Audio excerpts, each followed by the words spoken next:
नमस्कार सगळ्यांना, स्वागत आहे साहिल मार्ग यूट्यूब चॅनलमध्ये. तुम्हाला प्रश्न पडला असेल की मी कुठे आहे. तर मी आहे सध्या गेंदा या ठिकाणी, धाडगाव तालुक्यामध्ये येतं, नंदुरबार जिल्ह्यात. इथल्या घरांची रचना तुम्ही बघा. तिन्ही घरं एकसोबत तुम्हाला दिसतील सारख्या आकारामध्ये. तर सातपुड्यामध्ये जे लोकांचे घर असतात ना, ते ह्याच रचनेमध्ये जास्ती करून पाहायला भेटतात. मग ते कुडाचे असो किंवा पक्क्या मातीचे असो किंवा विटांचे असो, पण बऱ्यापैकी घरं तुम्हाला असेच पाहायला भेटतील. आणि इथला निसर्ग तुम्ही बघा. सध्या दुपारची वेळ होत आहे, 2-2:30 वाजतील दुपारचे. आणि हे डोंगर बघा. आणि माझ्या मागे जे दिसतंय तुम्हाला, दोन्ही डोंगरांच्या मध्ये एक दरीसारखी तुम्हाला दिसत आहे ना, ती गेंदा व्हॅली आहे. आता गुगलच्या अकॉर्डिंग मी तुम्हाला हे नाव सांगत आहे. तर आजचा विषय असा आहे की ही जी दरी दिसते ना, जिला आपण गेंदा व्हॅली म्हणू, तर ही व्हॅली आज कवर करायची आहे. तर कवर करण्यासाठी 2 मार्ग आहे. एक तर वरती जाणं आणि दुसरं नदीमधून तिथं जाणं. पण नदीमधून जाण्यासाठी थोड्या अडचणी येऊ शकतात, म्हणून सगळ्यात पहिले आपण वरती जाण्याचा प्रयत्न करू आणि वरतून तुम्हाला दाखवतो. चला. इथं आल्यानंतर आपल्याला बरेचसे पायवाटा पाहायला भेटतात, पण स्थानिक लोकांच्या मते योग्य पायवाट ही आहे. जे लोक इथं येण्याचा प्लॅन करत असतील त्यांनी ही गोष्ट लक्षात ठेवावी. इथून खाली उतरायचं आहे. रस्ता बघा कसा आहे. तुम्ही गेंदा व्हॅली येण्याचा जर प्लॅन करत असाल तर हा व्हिडिओ नक्कीच बघा आणि मग विचार करायचा. इथं येणं थोडं कठीण आहे, रिस्की नाही म्हणू शकत, कठीण आहे. लोक चांगले तिथले चांगलं गाईड करतात. समोरून आपल्याला एक सरप्राइझिंग व्ह्यू दिसणार आहे.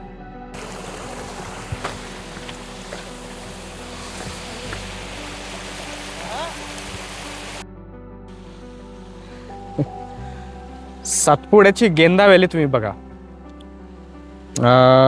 नैसर्गिकरित्या इतकी सुंदर रचना इथं झालेली ना की पूर्ण दोन्ही डोंगरांच्या मध्ये एक विशेष दरी पाहायला भेटते. ती नदी बघा तुम्ही. आता सध्या फेब्रुवारीचा महिना आहे तरी ते पाणी जसंच्या तसंच. हे बघा तुम्ही, हे पाणी इतकं खोल आहे ना, त्याच्यामुळे इथं नाही येता आलं आम्हाला. प्लॅन तर असाच होता की पूर्ण नदी क्रॉस करून इथपर्यंत यायचं, पण ते शक्य झालं नाही कारण पाणी खोल आहे खूप ठिकाणी आणि त्याच्यामुळे हे पॉसिबल नाही होते. ते बघा. स्थानिक लोकांचं असं म्हणणं आहे की 4 ते 5 किलोमीटरपर्यंत ही जी नैसर्गिक रचना आहे ना, ही अशीच आहे. आणि त्यामुळे हे खूप डेंजर आणि खूप ब्युटिफुल पण आहे. पण रिस्क एवढीच की काही ठिकाणी पाणी खूप खोल इथं. आणि निसर्गाचा करिश्मा बघा. इथं 12 महिने पाणी असतं. वरतून उदय नदी जरी आटली धाडगावची तरी देखील इथं पाणी असतं.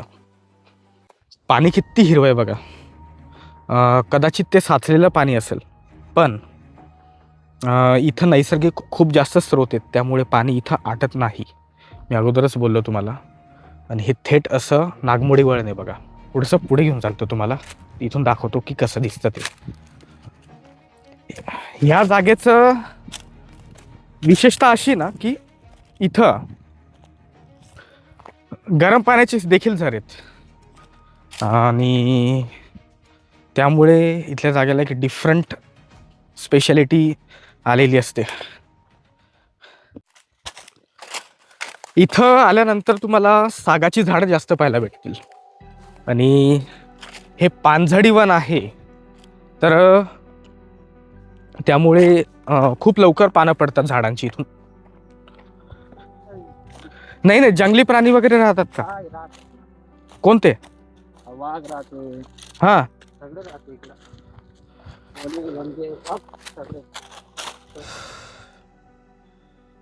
आता ही जी दरी आहे ना, ही सलंग ह्या आकारामध्ये कुठपर्यंत आहे हे माहीत नाही, पण तरी देखील आम्ही जवळपास अर्धा किलोमीटर क्रॉस केलं आहे आपण, आहे ना.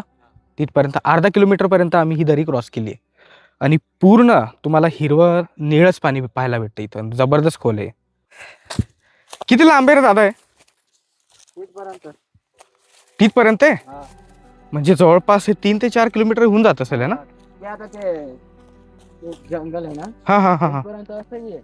ओके.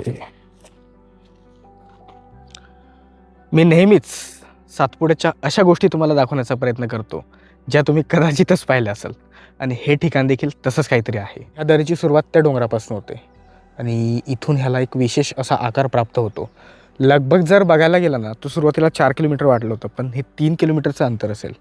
आणि पूर्ण नागमोडी वळणाची ही व्हॅली जी आहे आणि थेट हा डोंगर क्रॉस करून त्या साईडला जाते. कॅमेऱ्यामध्ये झूम करून जर तुम्हाला दाखवलं तर ते पाणी किती खोल आहे बघा.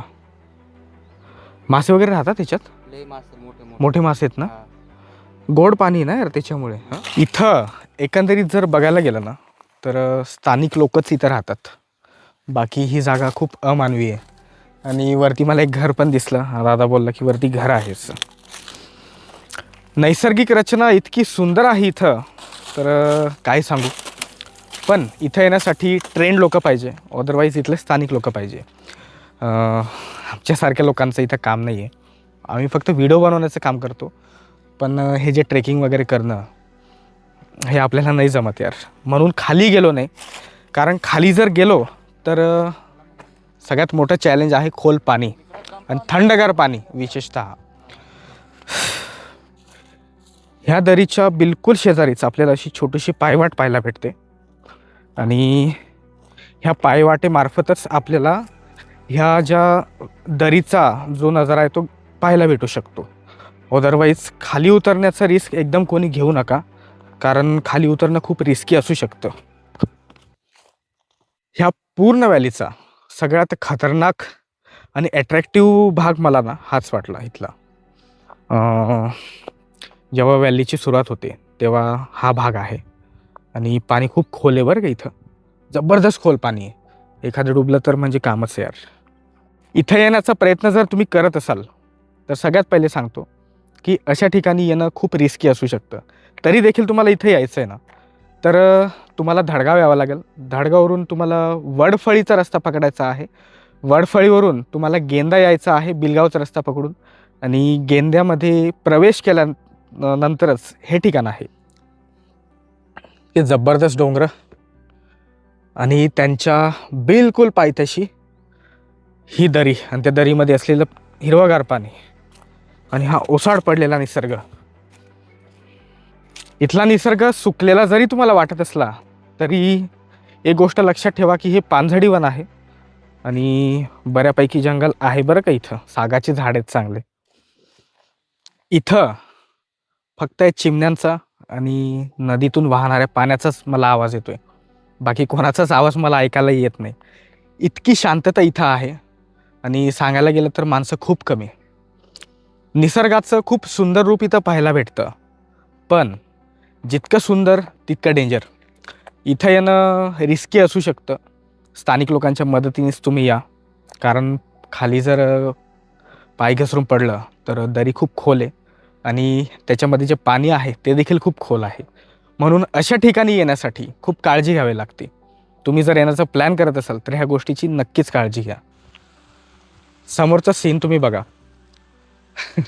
दोन्ही डोंगरांच्या मध्ये ती नदी, धडगावची उदय नदी आहे ही. आणि मुख्य प्रवाहातून आटत जरी असली ना तरी इथे येऊन ती पुन्हा जिवंत होऊन जाते. इतकं सुंदर रूप निसर्गाचं या ठिकाणी पाहायला भेटतं आपल्याला. या ठिकाणी एक सरप्राइझिंग गोष्ट तुम्हाला दाखवतो. हा ओढा तुम्ही बघा. फेब्रुवारीचा महिना आहे तरी देखील पाणी इथं. आणि हे पाणी कुठून येतं ना त्याचा स्रोत तुम्हाला दाखवतो मी. पूर्ण सुकलेलं आहे हे. या ठिकाणी खूप क्वचितच हिरवं झाडं तुम्हाला पाहायला भेटतात. हे बघा. तर ह्या ओढ्याचा हा प्रमुख स्रोत आहे. आता इथून कुठून तो झरा निघतो ते सांगू नाही शकत, पण सगळीकडे पाणी बघा. आणि मला वाटतं की ही अशी जागा आहे, इथून ह्या पाण्याचा एक स्रोत असेल.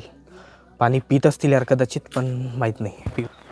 हा जो ओढा तुम्हाला वाहताना दिसतोय ना त्याचा हा स्रोत आहे मुख्य. आणि तुम्ही विचार करा, पूर्ण सुकलेला आहे हे. सगळं बंजर दिसतं आहे आणि एवढ्या ठिकाणी पण पाण्याचा स्रोत असणं खरोखर. त्या झऱ्यामधून पाणी भरलं बघा. प्यायला तर भीती वाटत होती, पण खरंच खूप गोड पाणी, थंडगार पाणी. आमचं पाणी पण संपलं होतं आणि निसर्ग बघा कसा आहे. व्हिडिओ लाईक करा यार. पुन्हा आता परतीच्या प्रवासाला लागलो आहे. 10 मिनटाचा ट्रेक करावा लागतो तुम्हाला इथे येण्यासाठी आणि डायरेक्ट गाडी तर येऊ शकत नाही ऑब्वियसली. पावसाळ्यात येणं तर खूप कठीण आहे. आता आपल्याला पूर्ण ही सुकलेली नदी क्रॉस करून वरती जायचं आहे.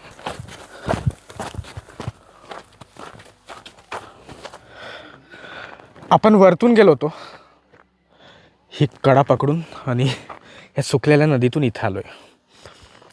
जो पण कोणी इथं येईल त्यांनी हाच रस्ता पकडायचा. इथून रस्ता येतो, मेन रस्त्याला हा मिळतो आणि आपल्याला असं जायचं आहे. तर आजचा व्हिडिओ मी इथंच संपवतो. व्हिडिओ कसा वाटला नक्कीच मला कमेंट सेक्शनमध्ये सांगा. मी तुम्हाला आपल्या व्हिडिओच्या माध्यमातून सातपुड्याच्या अशा आडनीट जागा दाखवण्याचा प्रयत्न करतो ज्या कदाचितच तुम्ही पाहिल्या असेल आणि ही जागा पण तशीच काहीतरी आहे. पण इथं येण्यासाठी तुम्ही जर प्लॅन करत असाल तर सगळ्यात पहिले तुम्हाला धडगाव यावं लागतं. धडगावरून तुम्हाला वरफळीचा रस्ता पकडायचा आहे. त्याच्यानंतर तुम्हाला गेंदा यायचं आहे. धडगावपासून हे ठिकाण अवघ्या 15 ते 17 किलोमीटर अंतरावरती आहे. रस्ता चांगला आहे, पण 2 व्हीलरवर या, 4 व्हीलर आणू नका. इथं राहण्याची वगैरे सोय नाही. सगळ्या गोष्टीचा प्रबंध करून या आणि फक्त एअरटेलचाच इथं नेटवर्क आपल्याला पाहायला भेटतो. तर हे होतं गेंदा आणि गेंदा व्हॅली. व्हिडिओ कसा वाटला नक्कीच मला सांगा. तोपर्यंत काळजी घ्या. चॅनलला सबस्क्राईब करा.